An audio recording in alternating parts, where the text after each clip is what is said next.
की 10,000 से भी ज्यादा प्रजातियां पाई जाती हैं। सभी के वही 2 पंजे, 2 पंख और एक गर्दन होती है। लेकिन इन्हीं में से एक ऐसा पक्षी है जिसकी एक अलग ही पहचान है, जो आसमान का सीना चीर के हजारों मीटर ऊपर 120 किलोमीटर प्रति घंटे की रफ्तार से उड़ता है, जो खुद से कई गुना वजन के शिकार को भी अपने पंजों में दबोच कर उड़ जाता है। और इसीलिए उसे पक्षियों का राजा कहा जाता है, जिसे हम बाज के नाम से जानते हैं। और एक बाज इतना ऊंचा मुकाम हासिल करता है अपनी ट्रेनिंग और अपने पुनर्जन्म की वजह से। अगर आप भी बाज की तरह इस दुनिया में एक मुकाम हासिल करना चाहते हैं, तो एक बाज के बाज बनने का पूरा सफर आपको जानना बहुत जरूरी है। क्योंकि 25 से 30 की उम्र में आने के बाद भी लोगों को रिस्क लेने से डर लगता है, लेकिन एक बाज के जीवन की शुरुआत ही रिस्क से होती है। जिस उम्र में बाकी पक्षियों के बच्चे सिर्फ चिचियाना सीखते हैं, उस उम्र में एक मादा बाज अपने बच्चे को पंजों में दबोचकर हजारों मीटर ऊपर आसमान की ऊंचाइयों में उड़ जाती है, उसे ये बताने के लिए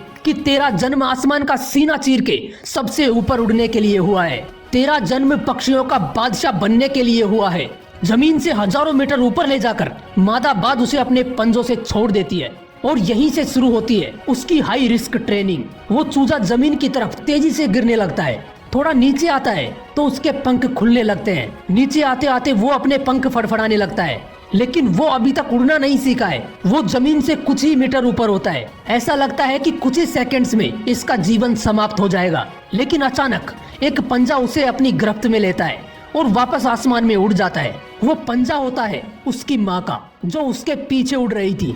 उसकी ये ट्रेनिंग तब तक चलती रहती है जब तक वो उड़ना नहीं सीख जाता। इतनी हाई रिस्क ट्रेनिंग होने के बाद इस दुनिया को एक बाज मिलता है। बारिश के वक्त जब सारे पक्षी आश्रय की तलाश करते हैं, तब यही बाज बादलों से ऊपर उड़ता है। एक बाज की उम्र लगभग 70 साल होती है। जब वह 40 साल का होता है तो एक परेशानी उसकी जिंदगी में मौत बनकर आती है, जो आपके परेशानियों की तुलना में बहुत बड़ी होती है। क्योंकि 40 साल की उम्र में बाज की चोंच इतनी मुड़ जाती है कि उसे शिकार निगलने में बहुत परेशानी होती है।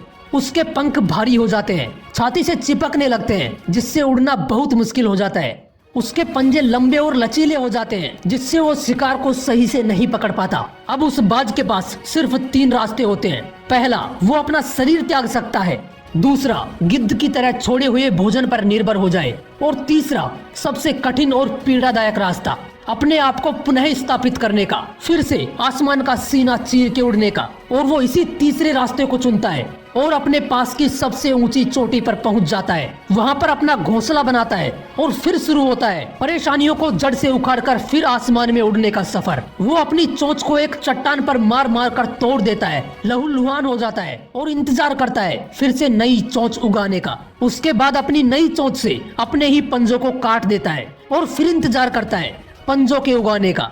उसके बाद वो अपने एक एक पंख को अपने शरीर से अलग करता है और फिर इंतजार करता है नए पंख उगाने का। और इस प्रक्रिया में उसे समय लगता है पूरे 5 महीने का। इन 5 महीनों की कड़ी तपस्या से एक बाज का पुनर्जन्म होता है। वो फिर से तैयार हो जाता है आसमान का सीना चीर के उड़ने के लिए। जो 3 रास्ते बाज के पास थे, वही 3 रास्ते आपके पास भी होते हैं। लेकिन कुछ लोग पहले रास्ते को चुनते हैं और परेशानियों के बोझ तले दबकर सुसाइड कर लेते हैं। ज्यादातर लोग दूसरे रास्ते को चुनते हैं। वो परेशानियों का बोझ पड़ते ही अपने लक्ष्य को छोड़कर एक नॉर्मल लाइफ जीने लगते हैं। और कुछ वो लोग भी होते हैं जो इन परेशानियों को लात मारकर अपनी मेहनत के दम पर बाज की तरह आसमान की बुलंदियों को छूते हैं। दोस्तों, बाज की ये ट्रेनिंग हमें एक बहुत बड़ी सीख देती है कि अगर रिस्क लेना पड़े तो लो, लेकिन अपने फील्ड में अपने आप को इतना ट्रेन कर लो कि उस फील्ड में आपसे ऊपर उड़ने के बारे में सोचकर ही लोगों के पसीने छूट जाएं। तभी आप अपने फील्ड के बादशाह कहलाओगे। Sachin Tendulkar, MS Dhoni, Cristiano Ronaldo ऐसे ही नहीं बन गए।